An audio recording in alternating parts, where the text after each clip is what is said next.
足並みを揃えてゆこうお互いを信じ合う五人の仲間まるでスファイブに預けた命飛ぶぜ宇宙の果てまでもみんなの笑顔持ち帰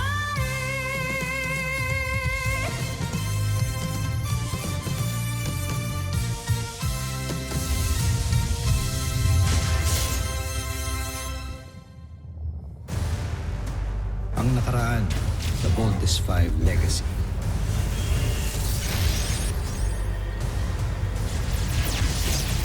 Magtungo muna sa mga sasakyan!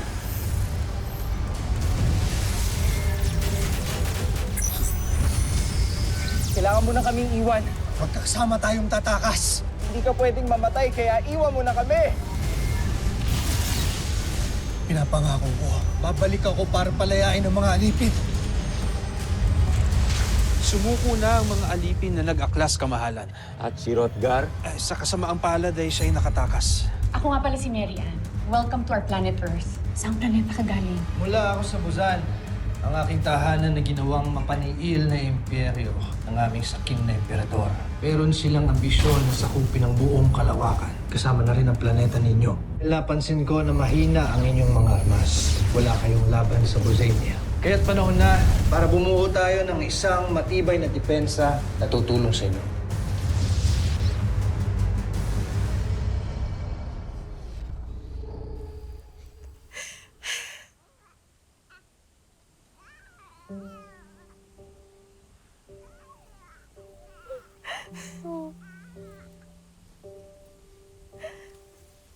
Kaawa-awang bata. Di niya na yata makikilala pa ang kanyang ama. Rosalia, huwag kang magsalita ng ganyan.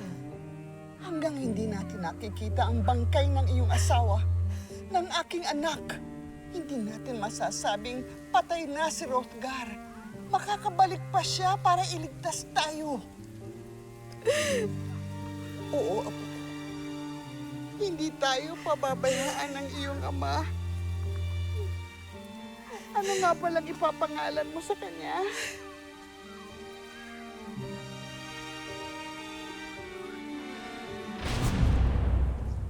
Masaya ka ba? Mahal ko.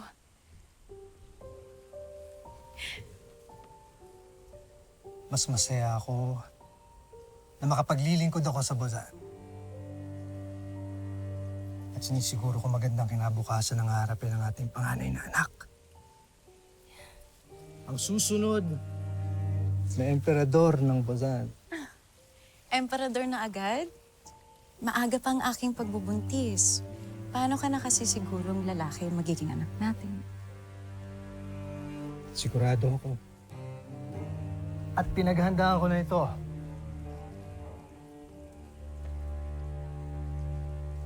Ito ang pinakaunang sandata niya na gagamitin bilang punong tagapagligtas ng imperyo. Isang punyal na sasagisag ng ating pamilya. Ang kambal na kalapati.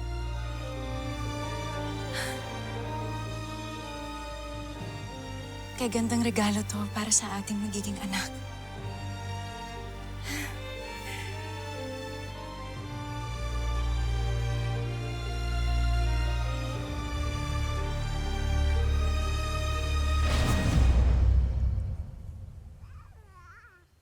Zardos. Sardos. Sardos na ang ibig sabihin ay malakas. Bagay na bagay sa kanya ang pangalan. Sapagkat ang batang ito ang magiging lakas nating dalawa. Di ba, apo ko?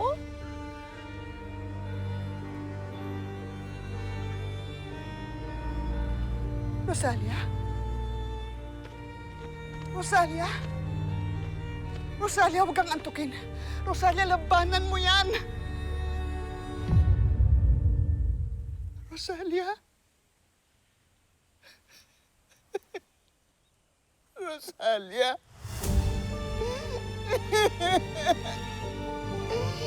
Awang apo ko. Iniwan na rin ang kanyang ina. Rosalia!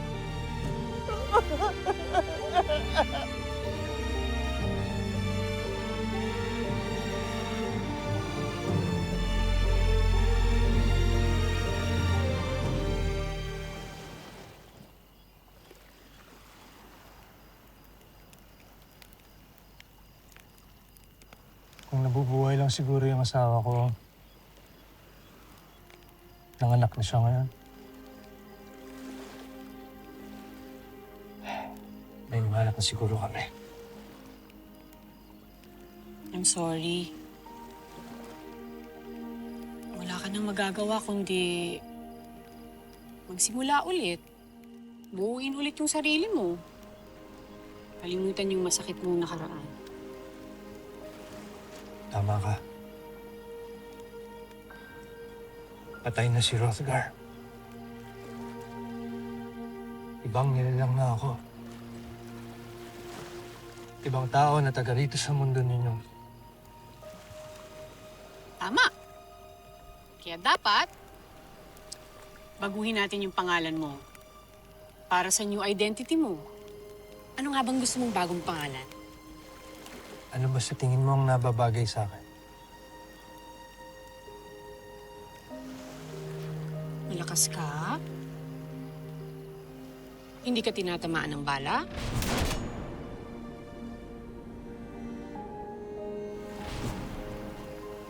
Nakasurvive ka at nakarating ka dito sa planeta namin.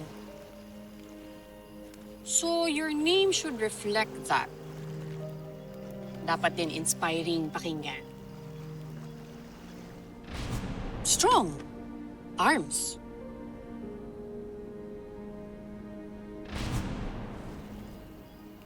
Armstrong. Tama. Ned Armstrong. Ned Armstrong. Pangalan ng namatay kong ama ang Ned. Pasensya ka na kung ipapagamit ko sa'yo, pero kung ayaw mo, Gusto ko. Magandang pangalan. Kaya magmula ngayon, ay yun na ang itatawag ninyo sa akin. Ned Armstrong. kaya ngayong bago na ang pangalan mo, dapat baguhin na rin natin yung buhok mo. Kailangan mo nang magpagupit.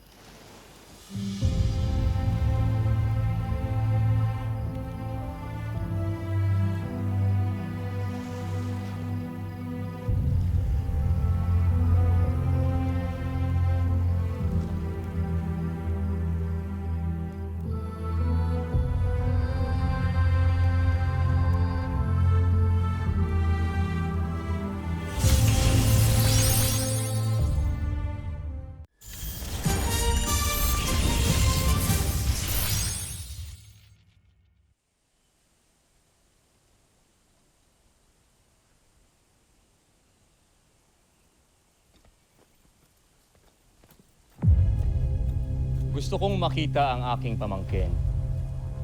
Ano ang kanyang pangalan? Zardos. Zardos, ang anak ng kanyang amang traidor. Ikaw ang tunay na traidor! Baka nakalimutan mong pumapatol ako sa matanda! Ina, kunin mo ang bata. Hindi. Hindi maaari. Huwag. Huwag niyong gawin ito. Huwag niyong kunin sa akin ang apo ko. Nakikiusap ako. Utang na loob. Huwag. Huwag. Fadsa, huwag ka mag-alala. Hindi ako papayag na mauulila ka sa kanya.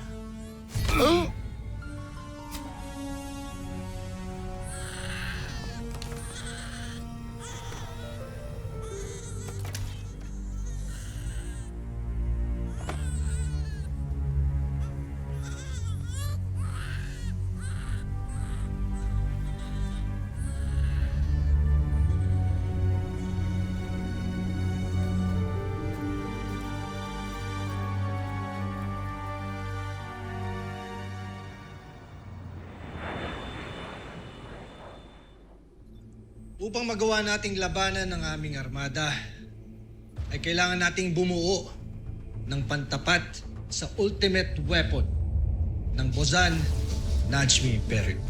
Sa lengguwahe ninyo ay tawagin nating Beast Fighter. Ang Beast Fighters ay ang mga robots with artificial intelligence. Sila ay malakas, bilis, at ginawa sila para mas mapabilis wasakin ang sino mang kalaban ng aming planeta. Kailangan na nating gumawa ng sarili nating fighting robot.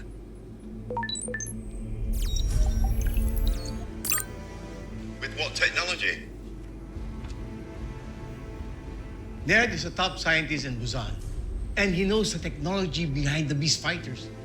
With our help, he can engineer our own version of the Beast Fighters. And where do you plan to build this robot? An island would be ideal. Isang isla kung saan gagawa tayo ng kampo. At doon natin iti-test at ide-develop ang mga gagawin natin panlaban sa mga Bozanians. And I know a perfect place. Lieutenant?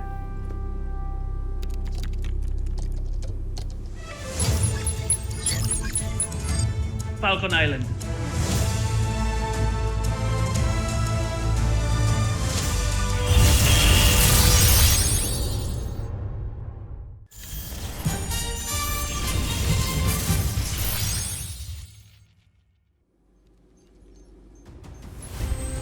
Ito ang ating magiging technical plans para sa ating ultra-electromagnetic Volt-in fighting machine.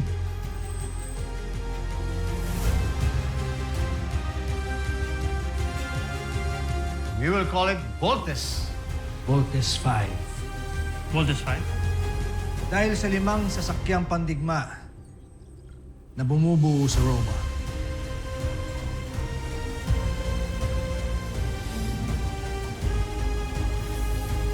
Limang sasakyan ito na kapag ka nag-combine o nag-vote-in ay makakabuo ng isang malaking fighting robot na siyang magliligtas sa planetang Earth.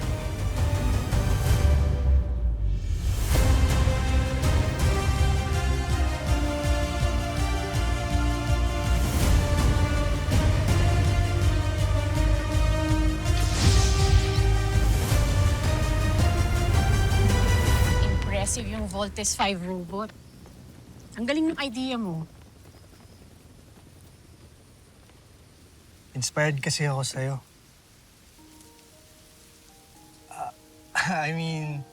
Inspired ako sa mga taong gaya mo na handang ipaglaban ng kanilang mundo. Yun naman talaga yung dahilan kung bakit gusto ko yung tulungan mga taong gaya ni Dr. Smith, si Robinson, lahat ng mga tao dito.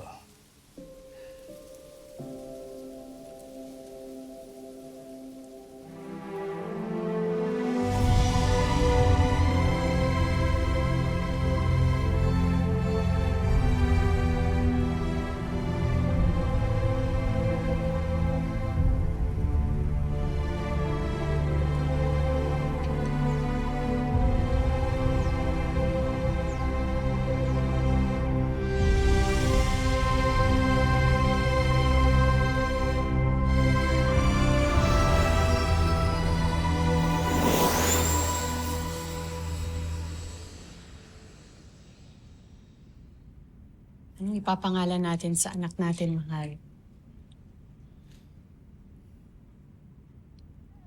Steve N. Isang mabuting pinuno sa salita namin. Steve N. Steven o Steve? Yes. Steve. Gusto mo ba siyang hawakan, Ned?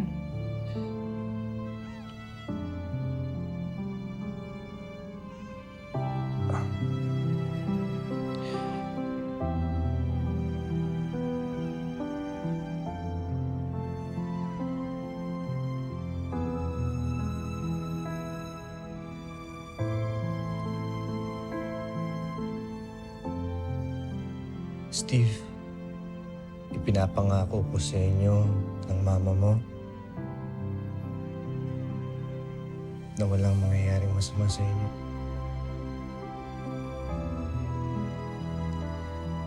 Sisiguraduhin ko na hindi mangyayari sa inyo yung sinapit ng mga mahal ko nun.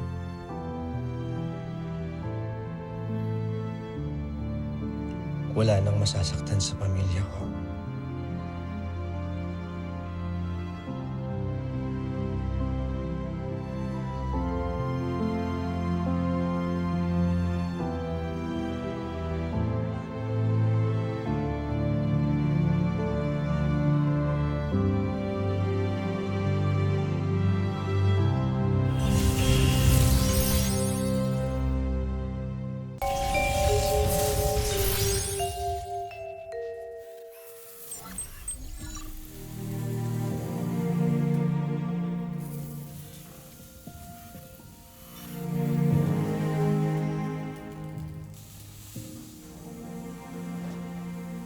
Mama, ano po yung ginagawa nila?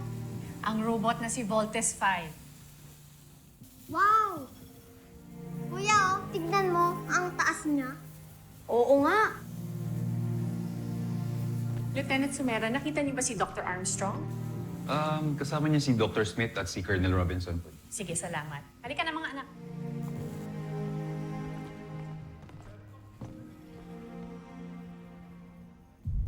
Well, Ned, your ship is finally fixed. Saan ba natin gagamitin ang spaceship na yan? Ito ang gagamitin ko para makabalik ako sa aking pinagawa. May mga pangako pa akong kailangan tuparin. Anong sinabi mo, Ned? Marian, Kailan mo pinaplanong sabihin sa akin ang mga binabalak mo? Kapag nasa ere ka na?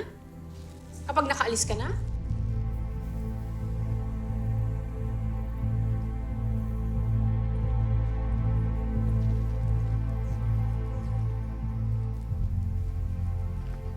Apa, aalis ka po? Iwan mo pa kami? Saan ka po pupunta, Papa? Papa, huwag ka pong aalis. Huwag mo kaming iiwan ni Mama.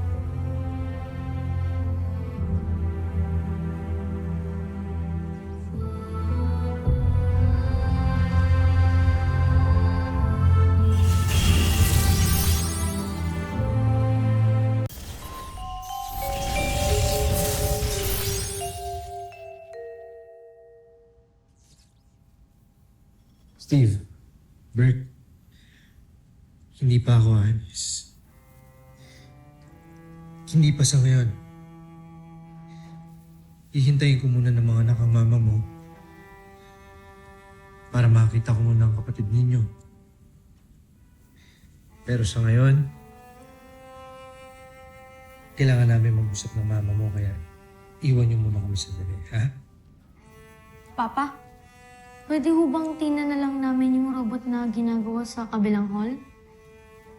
Sige. Go. Yay, tara, kuya! Bilis!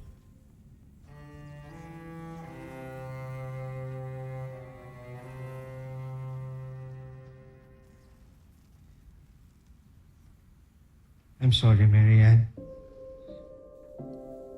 Pero kailangan ko talagang balikan ng mga kasama ko.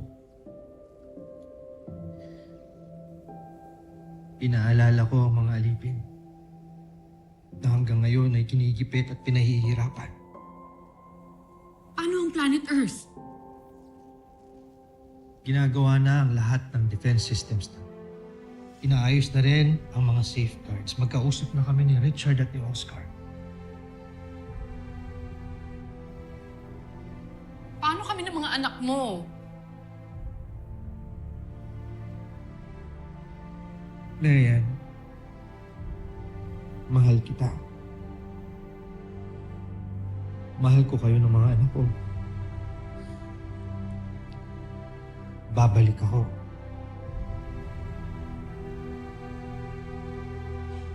Hindi. Ayoko, natatakot ako. Baka may mangyaring masama sa'yo. Hindi ka aalis. Dito ka lang sa amin. Marian, walang mangyayaring masama sa akin.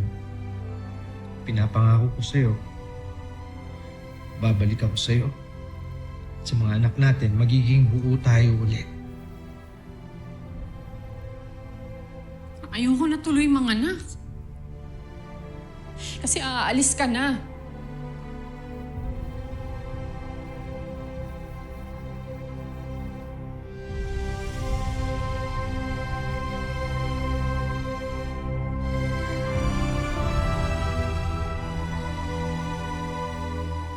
Susunod sa Voltes 5 Legacy. Nais ipakita ni Prinsipe Zardos ang nakuha niyang medalya sa kanyang paaralan. Huwag mong tularan ang iyong ama. Hindi ko siya ama. Isa siyang taksil sa buong Buzan. Mahal kita, Marian. Mahal ko kayo ng mga anak natin. Kuya, bitawan mo yan! Bitawan mo! Kayo ang may initiative maging part ng EDM special program. May isang armas at niyatago ang Camp Big Falcon. Nandiyan siya. Handa na ba kayong makita ito? Sir, yes, sir! I would like to introduce to you Voltes 5!